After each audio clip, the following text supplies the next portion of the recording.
Now these were extraordinarily advanced devices for their day. The Germans had them as well. They were no better than British ones. But they are, and although they're electromechanical, like it or not, they're still a computer. And just like a computer today, if you don't put good data into it, you won't get a good answer. And that was the problem. Britain had not been putting good data into its gunnery tables, as these things are called. We had not been testing our gunnery accurately. And therefore, immediately after the Battle of Jutland, the Admiralty realised that we needed a new gunnery testing station. And if we didn't have it now, we were going to be in trouble. Because they didn't know then that the World War I was going to finish in 1918. It could have gone on for another 10 years. Russia might have allied itself with Germany. Anything could have happened. And all the time that we didn't have complete control of the seas, we did not have control of our security, and we had to have it. So that gunnery testing station was a matter of absolute vitality. By the end of 1916, the Admiralty had acquired all the necessary land, and it really wasn't a particularly difficult decision to decide where it had to be. We'll have a look at where it was now. Shoeburyness. Shoeburyness ranges, still in use today. The Royal Arsenal's Royal Gun Factory had been testing weapons in Woolwich and on the Plumstead marshes. But of course, the range of the weapons got so long that they needed somewhere else. There are written accounts of cannonballs falling on Crossness pumping station, and it is not a very good idea. So, the Royal Gun Factory started to buy up land here about 1852 to 1854, and by 1914 all of this. Now wherever the Admiralty is going to have this vital gunnery testing station, it's going to have to be somewhere near there or Woolwich. There is no alternative. The reason is that that is where all the expertise is concentrated. There's no point sending it to Wales or the Shetland Islands or wherever, because the people who, an enormous number of people involved in this, the hundreds or thousands of people necessary, don't live there. And if you move them from Woolwich or Shoeburyness, they're not going to be able to do their other tasks. Like it or not, the gunnery testing station has got to be somewhere near here. And there is every reason why it would work well. The reason it would work well was because the Arsenal and the gunnery testing station were in constant communication, in a form of communication that had proven extremely reliable. And we'll look at that form of communication before coming back to Shoeburyness. And this is it. Gun barges. There were two of them, the Gog and the Magog. This one is quite probably going to the gunnery testing station, in fact. Two little railway trolleys inside the barge, railway lines inside the barge. There are two ways that you can load the barge. You can either lower the gun onto these two trolleys using the crane which the photographer is standing on, or you can take the whole barge up to a hard standing and unfold this ramp at the end, and you can roll onto it a large railway wagon known as the Proof Sleigh. Let's have a look at that hard standing, which is still there today, the Gridiron. This is next to Tripcock Point. It's still there now. It's in remarkably good condition. The barge would come in, be tied up to the quay, which has now disappeared. Rails would be lowered into it, and a proving sleigh would be, with a gun on top of it, would be lowered down using a winch into the barge. That's the first of the Arsenal's proving sleighs, and it's got the 81-ton gun on top of it. This went to Shoeburyness quite a few times by barge, and plenty of photographs shown of this, no shortage of them at all. And matters started to develop.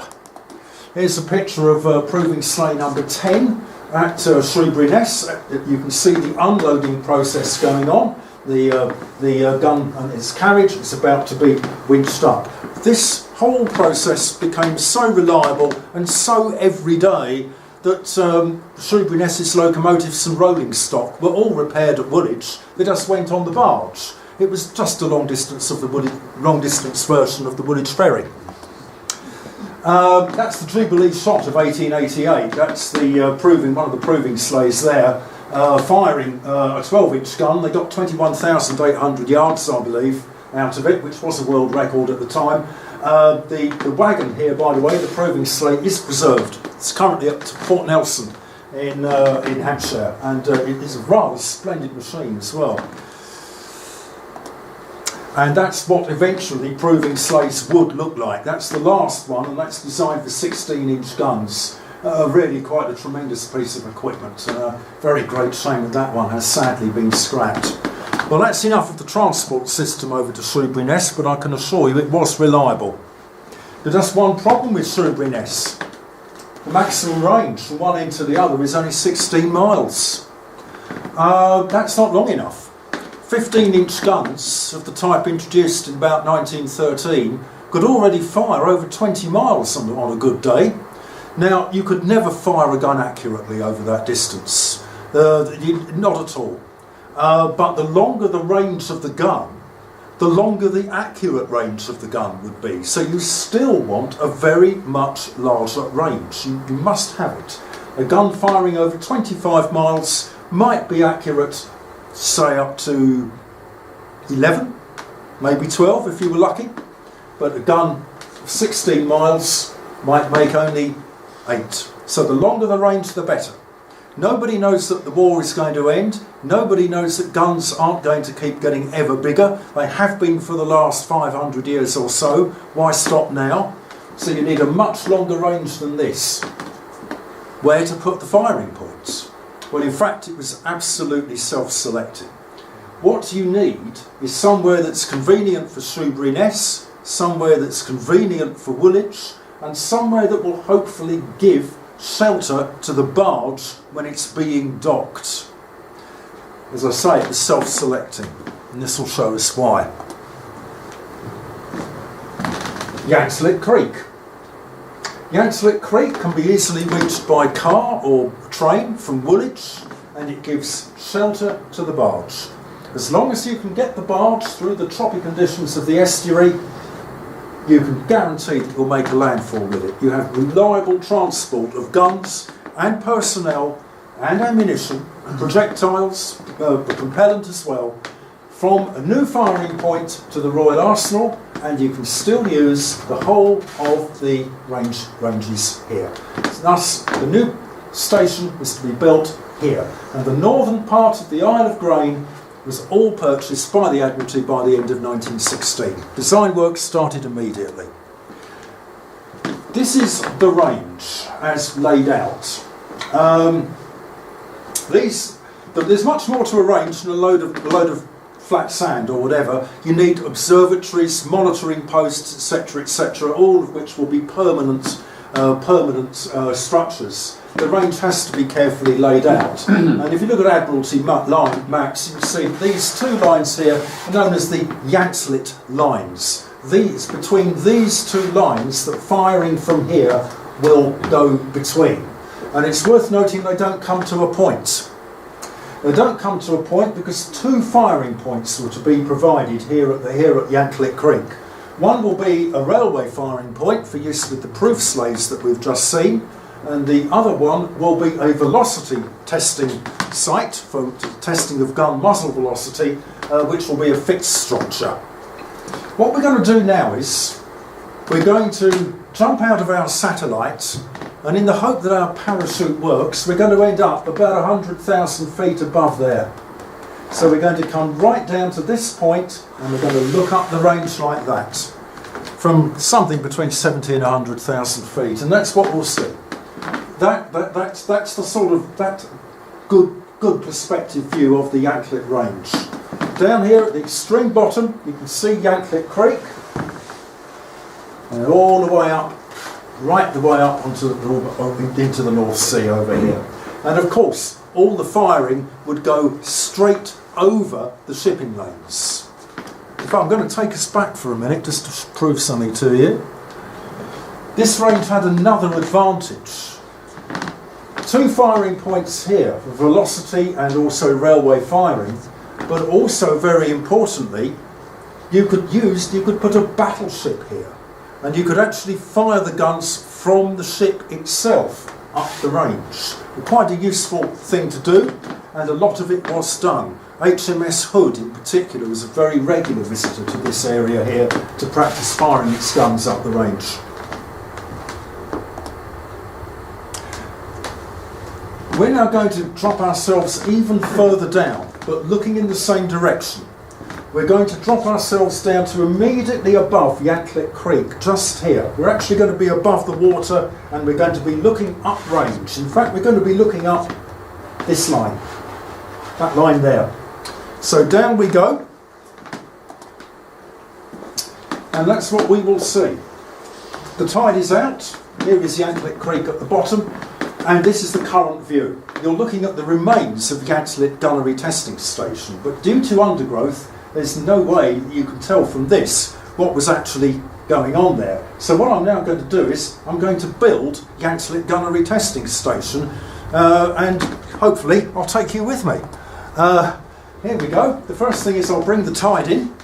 The tide is now in, and we're going to have a dock. The dock makes a nice snug fit for the barges. Still there today, and now rather silted up, I'm afraid, but that's stage number one. But it's not only barges, it's also personnel, particularly the people from Shoeburyness. They will want to come by sea. So we have a jetty coming off the end of the dock. We're now going to extend these arms here inland for some way, and we're going to put some extra concrete in. There we are. These concrete arms will now become runways for a Goliath crane, which will run up and down up and down here.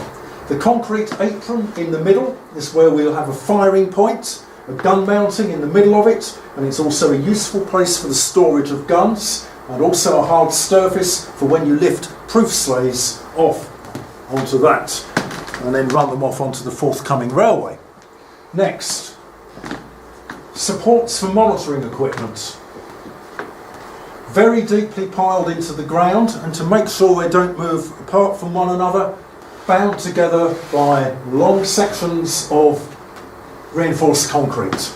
The whole site is piled with 6-inch piles to a very deep level, and there are hundreds and hundreds and hundreds of them, possibly even thousands. It is an exceptionally strong construction, and when you consider that the amount of percussion or recoil from a gun that it's going to have to absorb, this isn't surprising. I think it might well survive the next ice age. Now we put on the firing point. A gun mounting at the end of the concrete, and around it a series of demountable wooden stages so that the gun can be easily loaded with its ammunition. Now the crane rails go on, so that we can put the Goliath crane on here, move it up and down, remove guns from the barge, take it up to here, or a whole series of different operations. The railway arrives. This allows the proof sleighs to be taken off the barges. There is no ramp for them here. The crane will lift the gun off the proof sleigh, set the gun aside. It will then lift the proof sleigh out of the barge, place it on the rails. The gun will then be lifted up, put back on the proof sleigh, and then the locomotive will take it up here and then down there, so that it goes to the railway firing point. There is plenty of clear evidence that that system was used quite regularly. But there we are, we've put the Goliath crane on. A large overhead crane, not a travelling gantry crane, but a Goliath crane. I'll explain those in a moment. All we need to do now is see what was put on these blocks. What was the monitoring equipment like?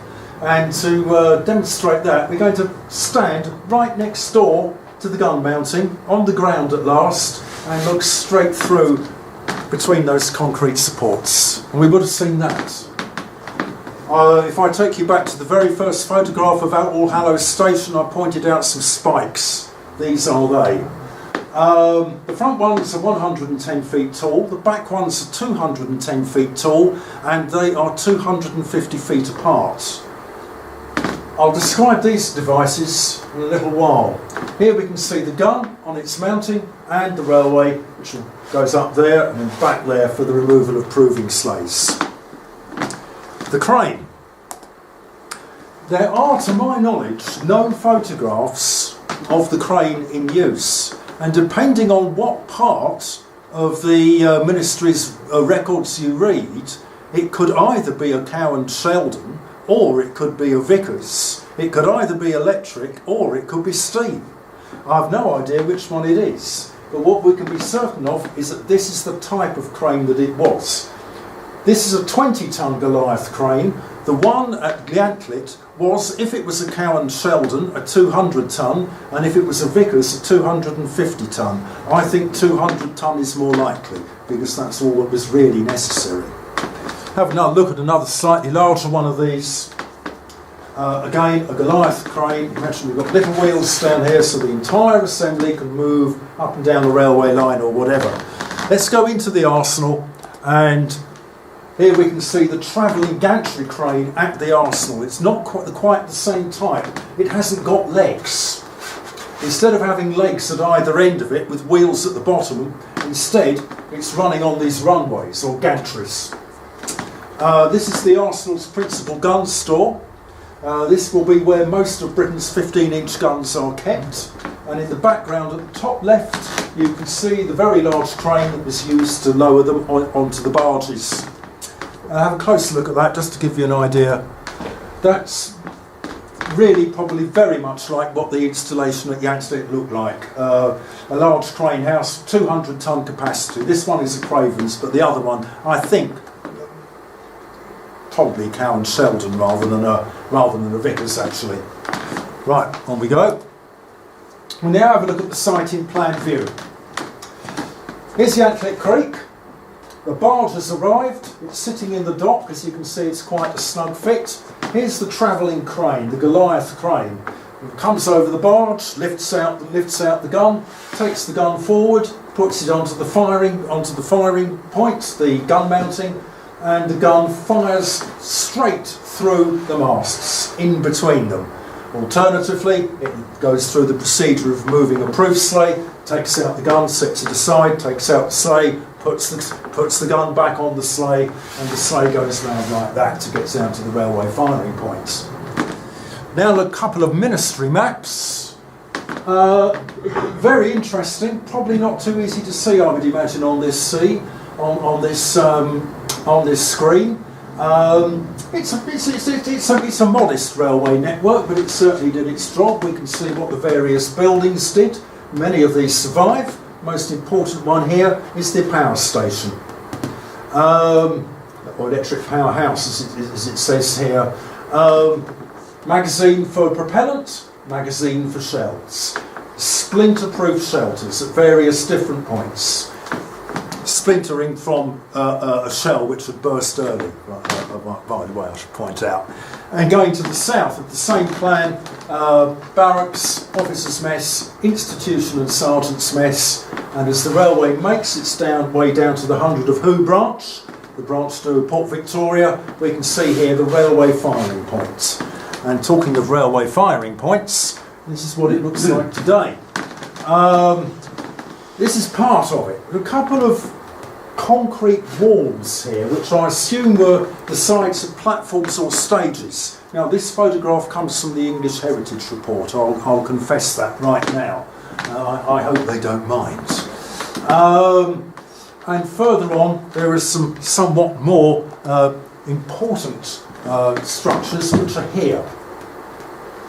So 4 little white dots with reinforcing ribs coming out of the side of them. I'll put the railway onto this. There we are. The 2 concrete walls that we just saw are there and there, parallel with this line. These are concrete supports for hawsers that would be attached to the front of the proof sleigh and secure it, stop it going backwards under the force of recoil. The railway line here points directly up the Yantlet lines, just like the velocity firing point did. There's no way of knowing when the railway firing point fell out of use, but it certainly was used a lot. There's no doubt about that. On we go to another view, an aerial photograph taken by the RAF just after the Second World War, which one shows us what it looks like, and two proves that it hadn't been destroyed by 1950. And some people think it had gone by then, but it hasn't, and I'll show you another photograph later on to prove that. Everything here that you've seen on the map, as you see, is quite a long structure, very tall masts, in the shadows of the masts, an interesting place to look at. In fact, if you think about the 1920s, in the days when radio had a sort of an almost ethereal or a mystique to it. Imagine seeing what a series of 200-odd foot masts would actually say. It was a very futuristic place to look at that time. Finally, in this little section, a map showing the entire establishment. The railway line here coming all the way down and running into the 100 of Who line here. The BP oil refinery, the Kent oil refinery on the Isle of Grain, is under construction at the moment. The buildings have now got themselves a name, Yantlet Battery, and it states artillery range. At a later date, the Ordnance Survey did actually remove that information, but military sites did sort of tend to come and go on the Ordnance Survey. So that's what it looks like overall. And that's the railway that intrigued me at the beginning. Now, just to go back to this for a minute, I'm going to have a word about how the velocity testing works. These things are called Bashforth screens. And you might think that it's the job of the gunner to aim his gun to fire through them. In fact, it's the other way around. The trajectory of the projectile is set first, and then the screens are moved into position to intercept it. Now, they don't look like screens, they look like frames, but I'll show you now why they are actually screens. That's one of them. It's a wooden framework, see, designed by Francis Bashforth, who happened to be one of the Arsenal's mathematicians. And in 1865 he won £2,000. It's not a bad amount, is it? All these crisscross wires on here are actually very, very fine electrical wires. They're carrying a current.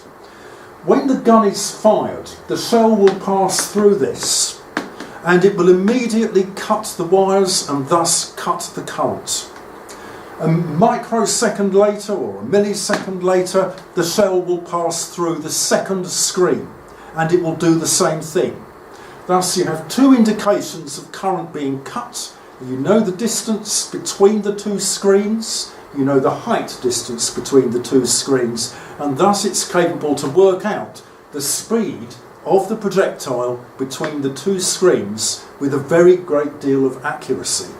Very, very useful in determining the performance of a gun. Eventually, at Yantlet, it is very likely that they abandoned this system and went over to having lights on one set of masts and photoelectric cells on the other. I can't give you a date for that, but it almost certainly happened because the Arsenal's velocity ranges were doing that before the outbreak of World War II. How did it work? What did it look like? Well, here we are. It's not a very good photograph. But nonetheless, it's probably worth it. Two very large gun barrels are stored on the concrete apron, no doubt for testing a little later on. Meanwhile, the Royal Engineers are on the wooden staging and they're getting ready for a firing through the masts, but they're not on this occasion doing velocity testing as far as I can see. They're doing quick firing testing. There are at least 23 shells here, and here's a little runway, and there's a man with a ramrod, and what's going to happen is that the shell's going to be put into here, into the breech of the gun, and then the cordite is going to be pushed in, the gun will be fired, and they're going to try and fire it as fast as they can. The reason they're going to do this is because it simulates actual warfare. You want to see how the gun will be affected as it gets hotter and hotter and hotter. And it will get hotter because the temperature of cordite exploding in the breech is momentarily going to reach 2000 degrees. It's going to be a very warming experience for the gun. Is it necessary to issue instructions that after 20 rounds at 1 every 3 minutes or whatever, you need to alter the elevation of the gun because its performance will alter? The only way you can find out is to do this. Every aspect of gunnery testing was done here. The size and shape of projectiles was honed to perfection here. The makeup and size of cordite charges was honed to perfection here. Every conceivable aspect of naval gunnery was done here. And without it, our ships would not have been effective at war, at sea, and consequently we wouldn't have had our security. It's a very, very important place. This is the gun mounting. I understand that it's a coastal defence mounting, but modified for use here. It's able to slew itself. It's got a degree of traverse. It's also got hydraulics fitted to it, but I think that they were only used for the elevation of the gun. There does not appear to be any recoil mechanism fitted to this. I haven't done sufficient research yet to find out whether it had it. I can see, thinking about it, that it might be worth not having any recoil mechanism, but you know, I'm not yet enough of an expert at gunnery to find out. Let's have a look at the traps who ran it in a moment. Oh no, we won't do that in a minute. Look at this one. This is actually, in my opinion, the best photograph of the place because it sums it up. That's what it actually looks like. Obviously it's not really in black and white, but that desolation and that flatness is that really picks it up for me. You know, it really does. Looks just right. There's the Royal Engineers. The Royal Engineers, they had to live on site. I think there are over 60 of them, 63 of them here, including 2 civilians. Yanklet had no cookhouse. All of the food had to come from the barracks, not far from Trattendon. And apparently the only good thing about working at Yanklet was that the food would be tepid when it arrived, because it would remind you about it wasn't quite as cold as the absolutely freezing temperatures everywhere else. Having been there, I can assure you that this is climatically difficult. It really is. The cold out there is just amazing. It goes straight through the bones. But all these photographs we've just seen weren't taken in winter.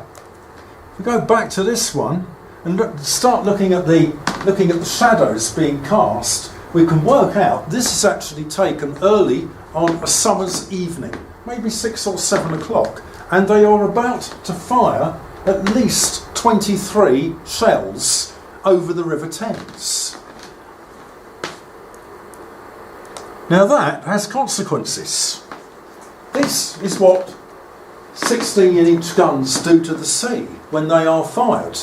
You might notice that you never see photographs of anybody on the deck of a battleship when the guns are being fired. There's a very good reason for it. The concussion would kill them. This sort of thing was going on at Yantlet for year after year after year after year. And sometimes it was going on for hours on end.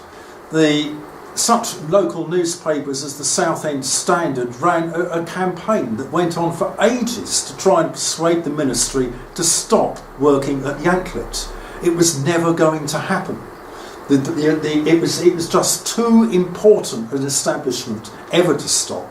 And what's more, for most of its life, the ministry also refused to say when they were going to use it. So there was no way that the hapless villages on the Isle of Grain could open their windows fast enough to avoid the windows being broken. Eventually, the ministry relented, and the people on Grain were eventually informed when the range was going to be in action. But the noise of this place must have been amazing. I mean, I doubt if anybody here has ever heard one of these guns going off. I certainly haven't. but I would think it must be an absolutely tremendous experience to be in anywhere near one of them. Now, we get into the Second World War, and we come to a little warship called HMS Biddyfoot. By this time, Britain's Navy is equipped with guns that have been very, very thoroughly tested at Yanklet. This little ship probably hasn't been, though, because its guns are too small. But it has its place in history.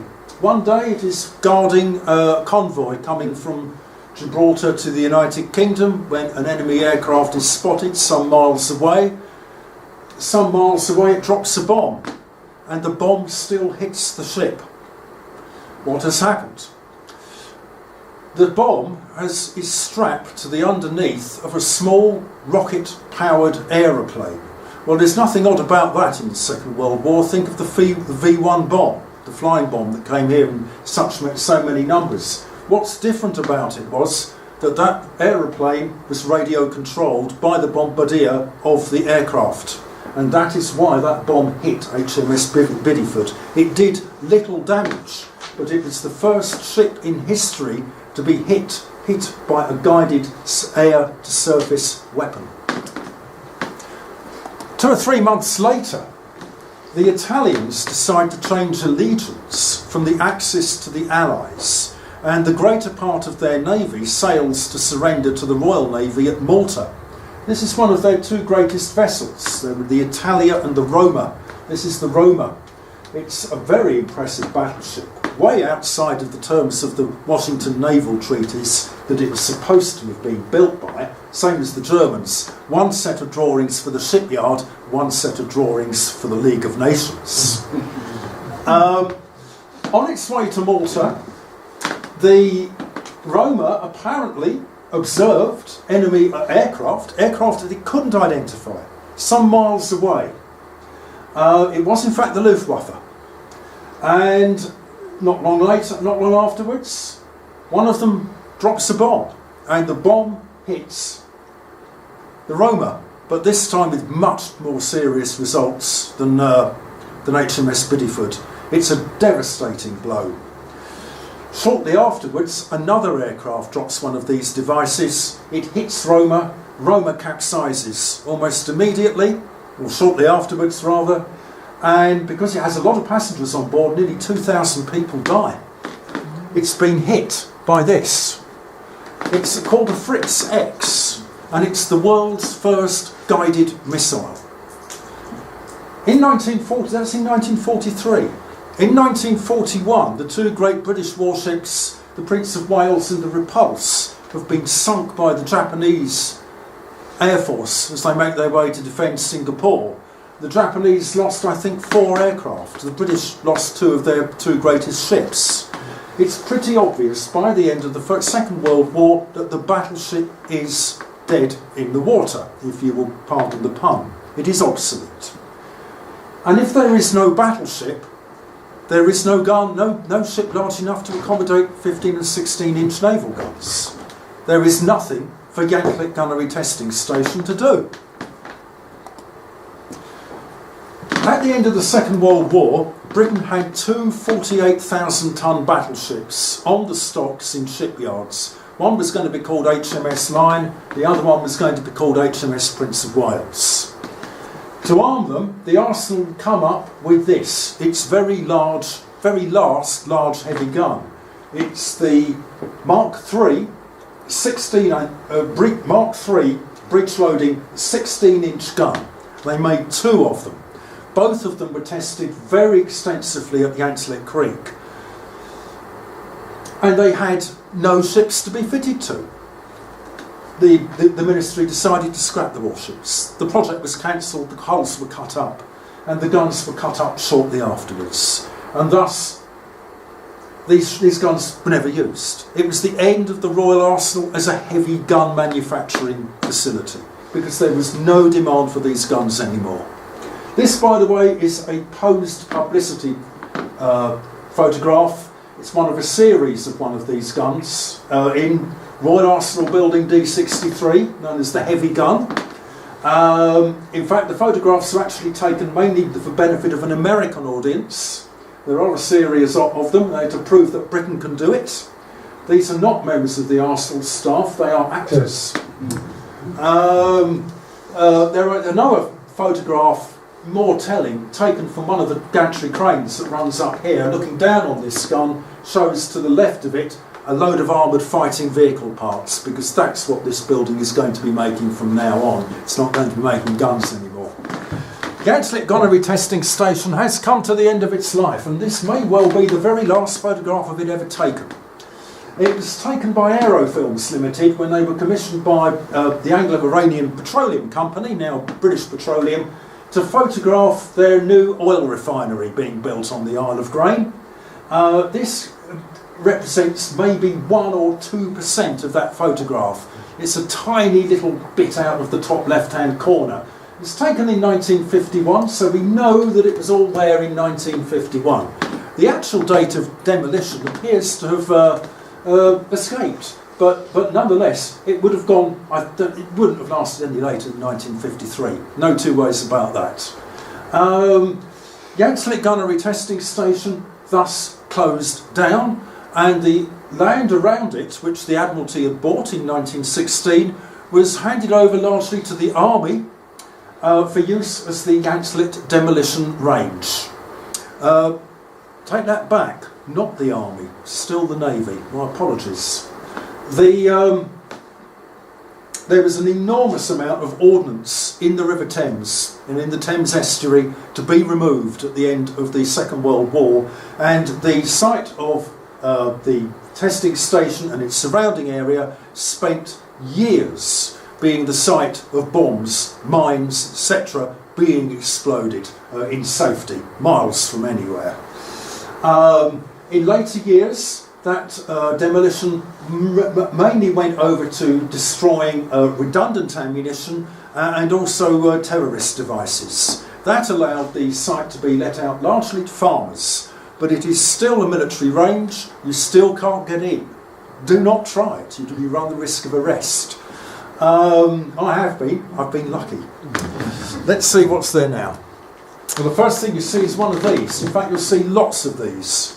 And there are also a lot of these sort of thou shalt not signs with pictures of a pedestrian in the middle of them. There are loads of them. You really aren't supposed to go in. As you come along, you'll come to the checkpoint. You've got to walk through over a mile of military land to get this far. So you've probably already been arrested if you've arrived here. This is the checkpoint, just here. Land Rover, barrier, whatever. This is the police cottages where the range warden lives. Checkpoint there. The range warden and his family and friends, family and his farmer neighbour living here, they live a bucolic lifestyle. At the back is a rather large abandoned creek which has been allowed to flood, and they've got their own little dinghies and they can float around on it as well as their gardens. Very nice it is. It's the Foreman's officers' mess down here. That's the former institute behind it. Most of the buildings at Yanklet do survive. Moving up towards the testing station itself, this is the powerhouse. And it gives away actually its age through the way it's constructed. It's made out of concrete blocks. Now they're not quite the same as the concrete blocks that everybody built their front garden walls out of in the 1950s and 60s, but they are quite similar. And the ministry went through a period of really liking these in about 1919 to 1922, something like that. And quite a few of the Arsenal's police houses were built out of them as well.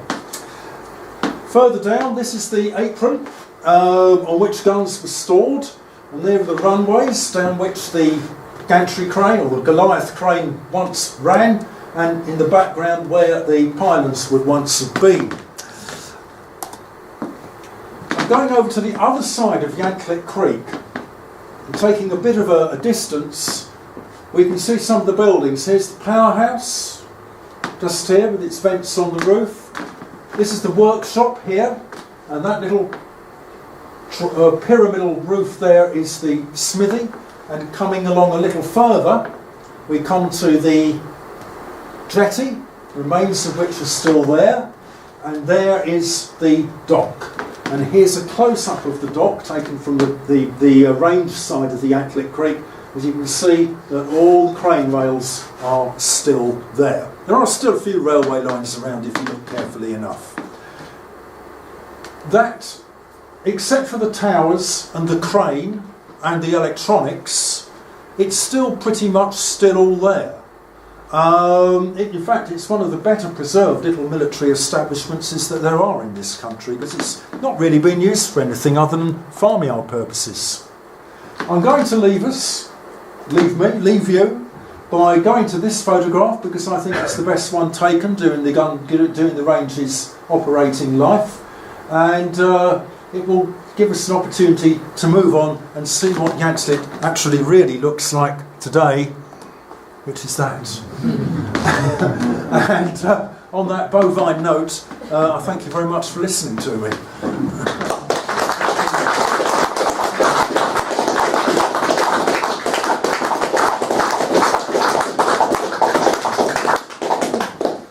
That wasn't my best talk, and I'll admit it now. I don't know, I couldn't get into gear, I'm sorry. But it was it's funny, because I did practice it quite a lot this morning, and I just couldn't get the usual gumption into it. I don't know why. But never mind, I hope it wasn't too boring. Yeah. Robin, you've got a question. I may say one thing, we've known each other a few years. If history could be taught with as much excitement as that, I have personally thoroughly enjoyed it. Yes. Thank you. Very well done. Thank you, Robin. I'll remind that. Totally, I'll remember that one. it's totally, I was captivated. Good. If you like that, there's a lot more Didn't go to sleep? videos online. Yeah, but Ian Live is... Yeah, I should point out, by the way, that if as long as I can get a particular copyright permission, because I did show you some photographs that I should have got permission for and didn't, because I forgot to make a phone call this afternoon. If I can get that permission, Steve Peterson has recorded this for his website, royalarsenalhistory.com. And that's the best resource you will find about the Royal Arsenal anywhere now. It's better than any of the museums or whatever. And, well, except for Ray Fordham's living room. I thoroughly recommend it to you. It's very good. A tremendous amount of work there. And Steve, well done. You've done a tremendous amount of work on it. He's got a terrific website. It's really worth watching.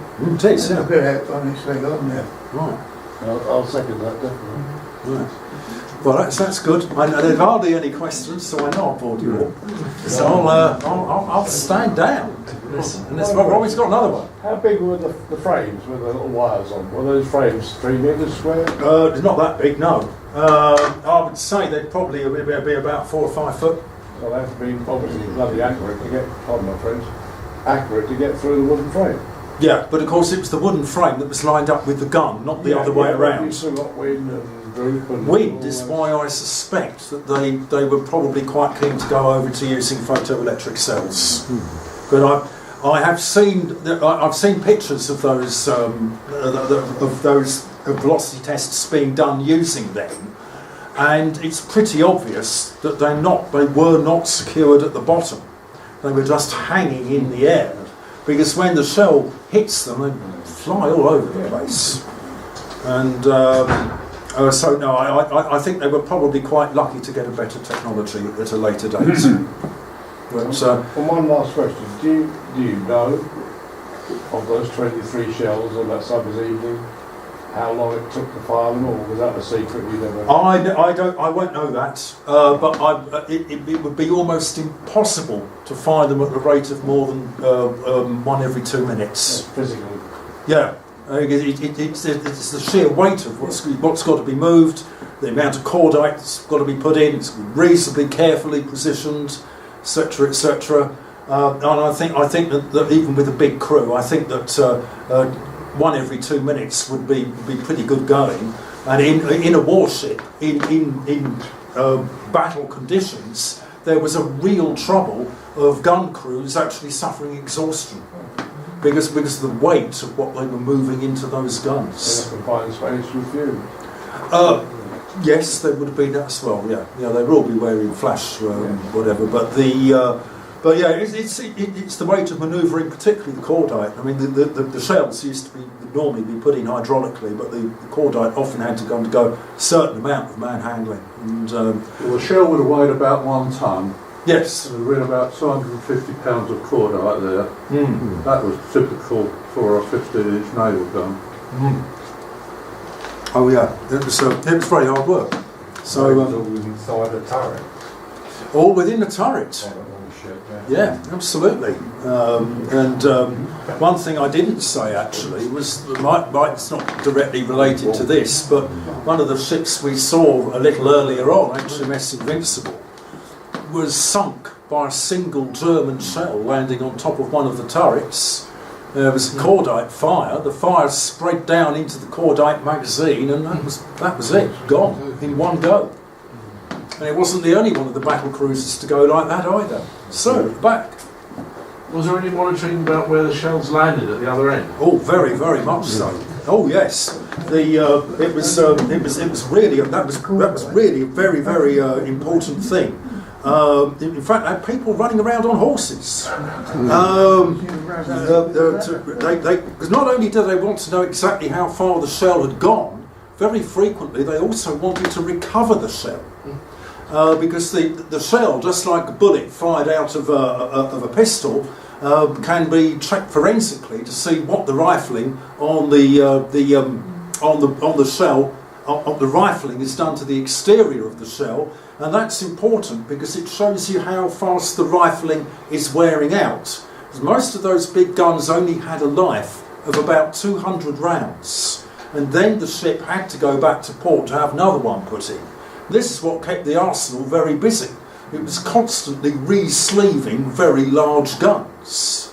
The 16-inch Mark III, that was the last gun I showed you here, had an absolutely exceptional life. It was able to fire something like 250 rounds without any really significant wear. And that's what made it really very, very good. Or one of the things that made it really very good.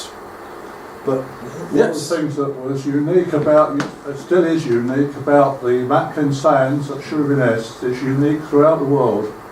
That's where they do the overwater recovery. yeah, And those shells would drop down onto the sand, and at low tide they could go and pick them up.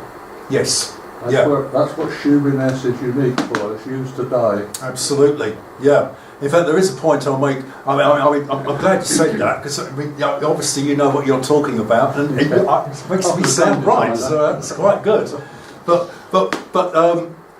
one point about researching this, the only place you can really go for research, the primary materials are in the Heritage Centre at Shoeburyness Ranges. Now that is open, I think, one afternoon per month. It is 3 or 4 miles from the entrance gate. By the time you have walked there and walked back, you've got about 20 minutes for research. So that is why you didn't see particularly good photographs. It's because I just hadn't had the opportunity to go to the archive. I mean, Kinetic, who run the place now, have been extremely helpful, but they can't really bend the rules for me. So you've been seeing some rather horrible, nasty, compressed, scanned images rather than some nice, crisp ones, which I'm very sorry about, but I think they probably give the idea. But I'm determined one day that I will try and arrange to have a day in the place, and we might be able to do a better presentation. Was river traffic carried on with the Yes, warships continuously. hitting broadsides? Yeah, continuously. The idea was that there would be no interruption to trade at all. The shells were fired directly over the sea lanes, and nothing. To my knowledge, there was never any form of restriction on maritime traffic at all as a result of that, except, of course, that they might have wondered what the bangs were. And of course, it was the bangs that probably caused Allhallows on Sea to fail as a holiday resort, because anybody going there, and a lot of people did go there for day trips, would suddenly have been exposed to these whacking great big explosions, and they go back home and say to their friends, for God's sake, don't go there. It's sort of people blowing things up all the time, so nobody did go there. It didn't help, it was called Allhallows on Mud. Yes. Well, that's actually a fair I think point. the clue as to why other people didn't go there. Yes, it's a fair point. It's not much of a beach, really, is it? It's, I've got some winkles from that at home. I went down there and I thought, what my proof that I've been? So I've got them on the dresser at the moment. The noise is not so much from the size of the projectile, it's the velocity, the muzzle velocity. Yes. And the velocity of those guns was relatively low Yes, by it was. modern standards. It was Yes. about just over Mark 1. We're now talking about Mark 5 for a high velocity gun. That's right. And to some extent, the small calibre gun in a tank gun now would create much more noise than the larger gun. Yes. The muzzle pressure was relatively low. One of the tasks carried out at Shoeburyness was actually to physically observe those shells. Because as you say, they were only doing Mach 1. And they were able to actually track them visibly towards the end of their trajectory. One of the reasons why the importance of the observation points through it. Well, any more for any more? Don't think so. I think I can retire for the evening. We've got a black and white video. Right, I'm going to retire. One little thing. July this year sees 500 years of the foundation of the Ordnance Wharf at Woolwich, and consequently, which of course led to the construction of the Royal Arsenal.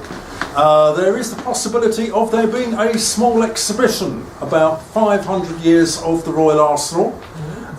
There is a meeting on the 1st of May, which Steve heard about this morning, and so did I. As a result of that meeting, the venue and everything, and there is finance for this, believe it or not.